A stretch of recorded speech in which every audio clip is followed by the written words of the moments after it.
Hello everybody, welcome back to Cure for the Common Game. Today, in deck number 599, we're going to talk about Vito, Thorn of the Dusk Rose. Is it just me, or does that sound like a conspiracy-esque kind of name, you know? Anyway, we have a 3-mana legendary vampire cleric. 1/3. Whenever you gain life, target opponent loses that much life. If you've ever wanted to have that enchantment in your command zone, now's the time. And then for 5 mana, creatures you control gain a lifelink till end of turn. Now, there's a couple different ways to build this, and I think I suffer from I mash them all together and don't have a lot of focus. However it draws is however it draws, you know. But what I did was, I did go heavy into the vampire theme. Because a lot of the vampires already have lifelink. The ones that don't kind of have some other kind of life gain aspect, so. First, we will do our, ramp, I guess we'll call it. Have a Leaden Mirror, Dark Ritual, Bonder's Ornament, Hedron Archive, and Black Market. I did have a chance to play this deck once before talking to y'all about it. Black Market does some work. We have a lot of removal in the deck. I mean, it's mono black. And, you know, everybody else's removal. So, whenever a creature dies, now we have our commanders can die, but it's this thing gets out of hand quick. And yes, there's the argument that by the time you get to 5 mana and can play the black market, you don't need it. But in our format, we all know that's not true. Mana's mana, right? A little bit of card draw, you know, the usual suspects: Sign in Blood, Night's Whisper, Funeral Rites, Champion of the Dusk kind of works here since we're doing the vampire thing. And I figured Dark Tutelage. Now, I run across Dark Tutelage in my to-be-sorted box, you know. And I went, you know what?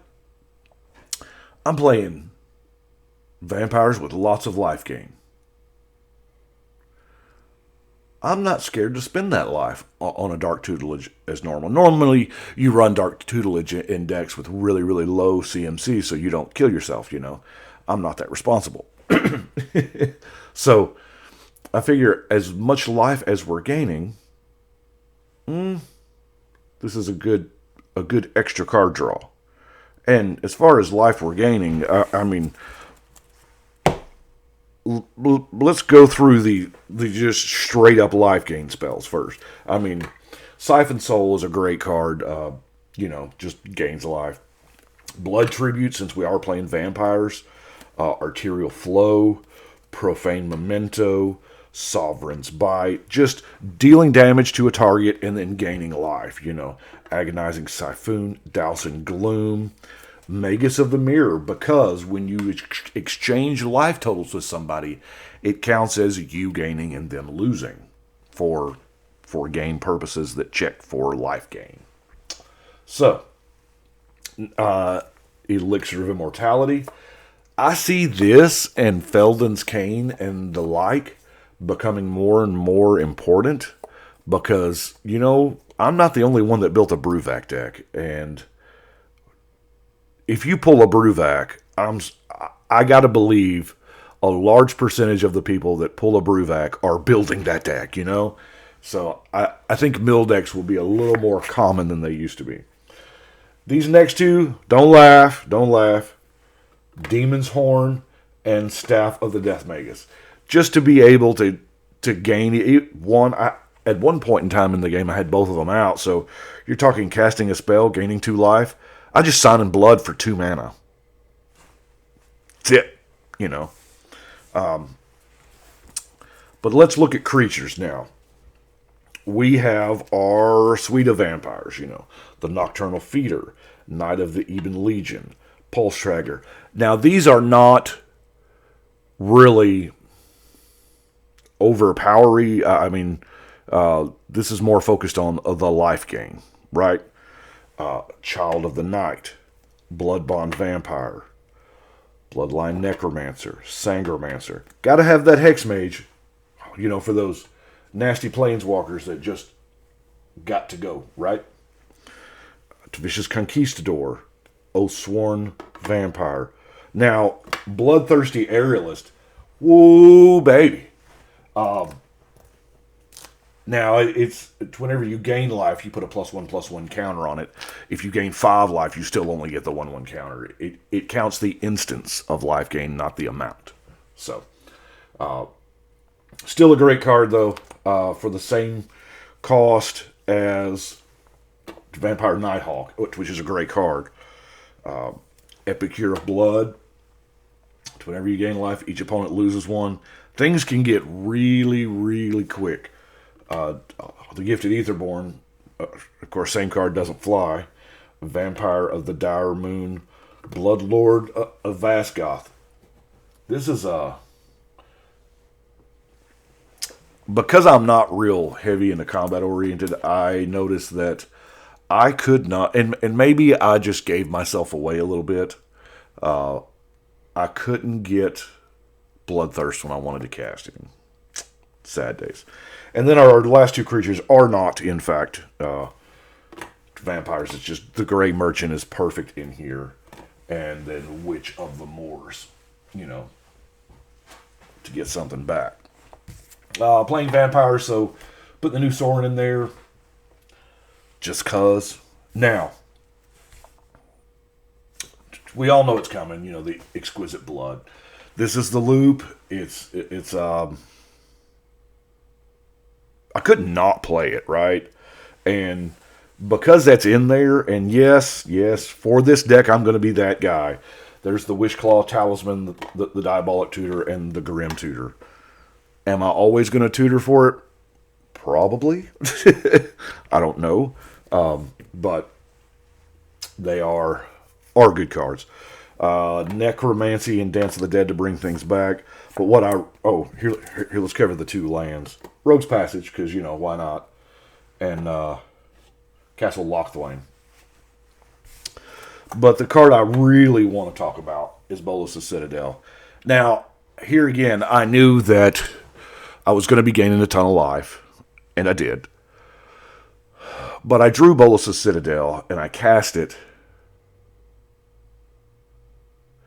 and it was way overpowered. The only thing that kept me in check was hitting that second land a turn.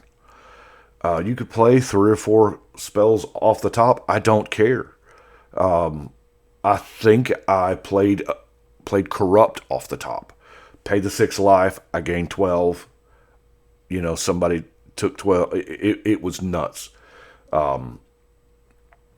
Kind of almost makes me wish that there was a black version of Mana Severance, but that would probably be too good. This is why I don't design cards.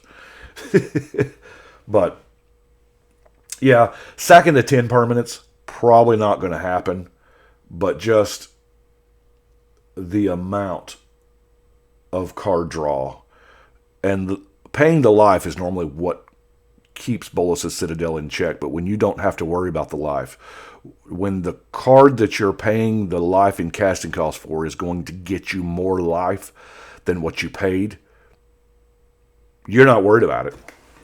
So let's look at some removal. Now, we have some pretty standard removal, Terror, Eliminate, Murder, Chainer's Edict, Deathmark, Fatal Push. We are playing mono black, so that leads us to stuff like Defile, Quag Sickness, Corrupt. Yeah, Soren's Thirst, Extinction Event, Noxious Grasp. Kind of like Nightmare's Thirst, where X is the amount of life you gained. It's perfect. It was made for this deck. And then our last non-land card is Urge to Feed, because, we're playing vampires. So, that is it for Vito. I realized that I probably didn't do a whole lot different with this deck. I love those. For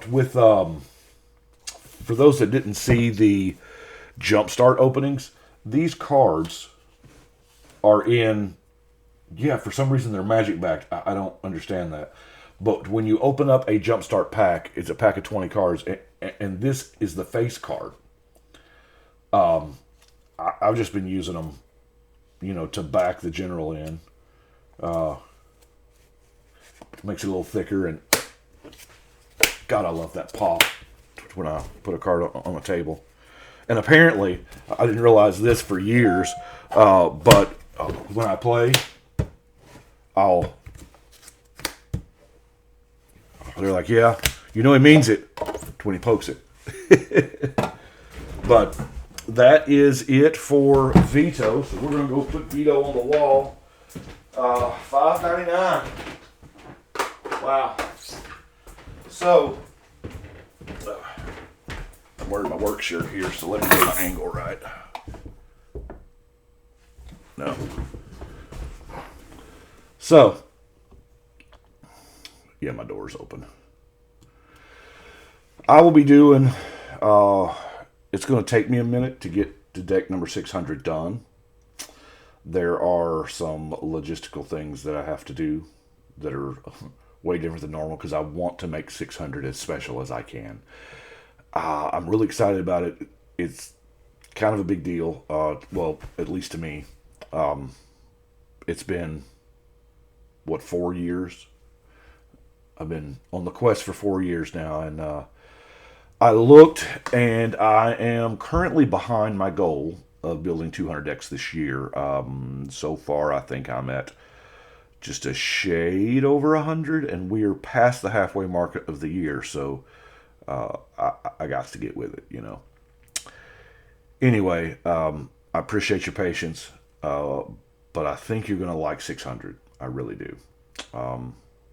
Both the deck and the presentation of said deck. So I appreciate y'all watching. Y'all let me know what you think, and we're going to shuffle and cut.